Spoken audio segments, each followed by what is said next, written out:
शामिल है, क्या कहेंगे आप? अब श्रद्धांजलि सभा में आए हुए हम भी मतलब औरों की तरह, लोगों की तरह, उनके चाहने वालों में से एक बनकर। कैसे याद करते हैं डॉक्टर मोहम्मद शहाबुद्दीन साहब के, ओसामा साहब उनके परिवार को, क्या कहेंगे? कैसे याद करते हैं भाई, एक सम्मान की दृष्टि से हमको देखते हैं। जो बीबी सिवान में जो विकास का कार्य उन्होंने किया है वो तो कोई दूसरा रिपीट नहीं कर सकता, मतलब जहाँ तक मैं जानता हूँ। और बस ओसामा भाई से कहूँगा कि उनके राह पर चलकर जो लोगों में जो शहाबुद्दीन साहब के लिए प्यार था, उस प्यार को बरकरार रखें। डॉक्टर मोहम्मद शहाबुद्दीन साहब को बस यही कहना चाहूँगा कि बड़े शौक से सुन रहा था ज़माना, तुम ही सो गए दास्तां कहते कहते। एक व्यक्ति का नाम नहीं है, एक विचारधारा थी, एक तहरीक थे, जो उन्होंने विकास किया सिवान का, और जो युवाओं के बारे में वो जो सोच रखते थे, सिवान की तरक्की का जो मैप उनके ज़हन दिमाग में था, वो शायद मैं समझता हूँ कि शायद बरसों बरस में लोग ऐसा न पैदा हों और न उस तरह के कार्य कर सकें। उनकी सही श्रद्धांजलि, उनके लिए सही खराज अक़ीदत यही होगा कि हम उनके विकास के कार्यों को जैसे भी जिन लोगों से भी ले सकें, जो लोग पावर में हैं, जो लोग विधायक हैं, एमपी एमएलए हैं, उनसे हम आग्रह करके कहें कि सिवान जिस वक्त में सिवान विकास के रास्ते पर अग्रसर रहा, कम से कम उसका थोड़ा भी आप लोग लाज रखिए। और जो उन्होंने कार्य कर दिया था, जो चीज़ें उन्होंने बनवा दी थी, चाहे वो डीएवी कॉलेज हो, इस्लामिया कॉलेज हो, टाउन हॉल हो, ब्लड बैंक हो, सदर हॉस्पिटल हो, और क्या डीएवी कॉलेज हो, एक साथ रहे हम लोग ठीक है। बाकी तो अब तो बेचारे नहीं है, तो अब अभी हिंदू मनाना है हम लोग का हर साल।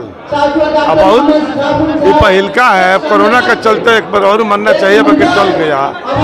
अब पूरा सिवान के जिला के बाहर से भी लोग आ रहे हैं। अब बहुत ही इच्छुक है लोग शहाबुद्दीन साहब को यहाँ पर श्रद्धांजलि देने के लिए, पूरा लोग वह दुनिया से विदा लिए थे, लेकिन वह महापुरुष थे जो उन्होंने अपने जीवन में कार्य किया, कैसे आदमी को संघर्ष करना चाहिए, उन्होंने सबको बताने सिखाने का काम किए। काफी संघर्ष के बदौलत निश्चित रूप से उन्होंने इतिहास लिख कर गया है।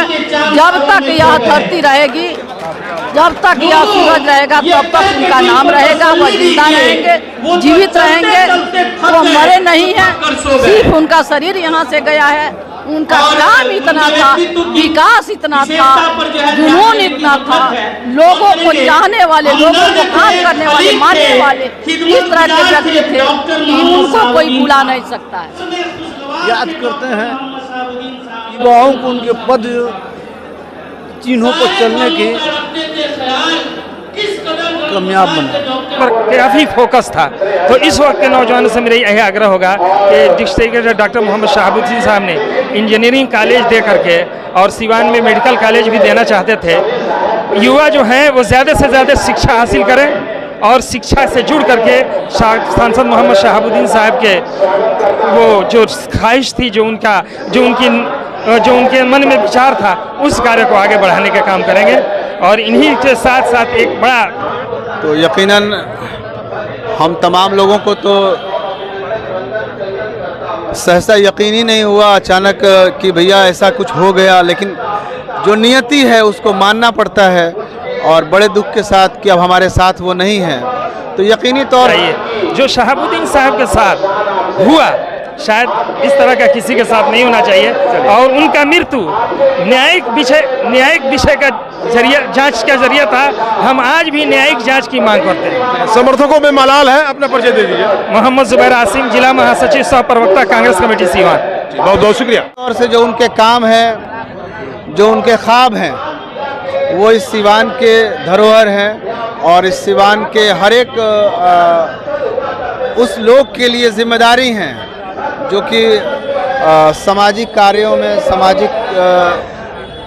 तो मैं यही कहना चाहूँगा कि आज देखिए ये इत्तेफाक कि ये दरो दीवार उन्हीं के नाम से मौसूम है, बाहर पत्थर पे उन्हीं का नाम लिखा हुआ है। और विडंबना देखिए कि दुख के साथ कहना पड़ रहा है कि हम लोग आज वहाँ उनकी दूसरी बरसी में शामिल हैं, लेकिन फिर भी हमें यकीन है कि उनके जो ख्वाब हैं वो एक दिन ज़रूर। नज़दीक में तालीम जो थी वो सबसे बड़ी अहम चीज़ थी और इसका सबूत सिवान के एजुकेशनल इंस्टीट्यूशंस हैं। आपने कहा कि मैं अपने पिताजी की तरह नहीं बन सकता।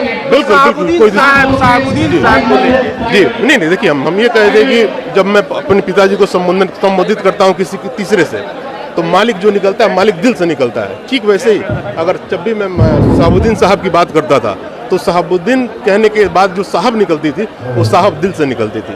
तो भाई हाँ, मान सम्मान था, अपने दिल में मान सम्मान था बस। अच्छा, आप युवा हैं, ओसामा साहब भी युवा हैं, एक दूसरे के लिए क्या शब्द होगा इस मंच से जहां साहबुद्दीन साहब की कमी? जी बस हम यही करेंगे भाई, जो युवा हैं आगे बढ़े, जहाँ जरूरत होगी उनको भाई हम खड़े रहेंगे, हम अपने लिए, और हमारी जहाँ जरूरत होगी वो खड़े रहें, बस ये कहना चाहूँगा।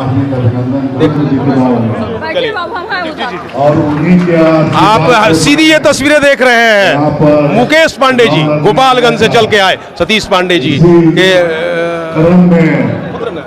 सतीश पांडे जी के पुत्र इस समय श्रद्धांजलि सभा में मौजूद है और डॉक्टर मोहम्मद साहबुद्दीन साहब को इन्होंने दिल की गहराई से याद किया और कहा कि दूसरा, इस बार मेरे समय में दूसरा साहबुद्दीन हो नहीं सकता है कोई, उनके बताए रास्ते पर हम चलेंगे। और उन्होंने ओसामा साहब को भी ये ताकीद किया कि पूरा गोपालगंज और पांडे परिवार आपके साथ है। स्क्रीन पर हमारे इस समय मुकेश पांडे जी है। अच्छा, आपका श्रद्धांजलि सभा के लिए ही आए हैं या आप मैडम से भी मिलेंगे, ऐसी क्या होगा? नहीं, मेनली मतलब मेन जो सभा श्रद्धांजलि सभा के लिए आए हैं और अभी वो आने वाले हैं तो उनसे मिल लेंगे। ओसामा साहब से आपका मिलने का प्रोग्राम है? जी बिल्कुल मिलेंगे भाई हैं हमारे, बस पहुंचने वाले हैं, पहुंचते तो मिलते हैं।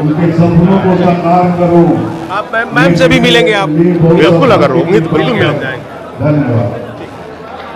कहूँगा कि अगर शहाबुद्दीन साहब को आपको सही माने में समझना है तो आपको पूरी की पूरी डिटेल से उनको समझना होगा। उन्होंने सिवान में उनके आने से पहले का सिवान और उनके बाद का सिवान, जब हम इस दो नज़रिए से सिवान को देखेंगे तो हम उस नौजवान पीढ़ी को बहुत बेहतर तरीके से समझा पाएंगे कि सिवान की सरजमीन पे उनका क्या योगदान है।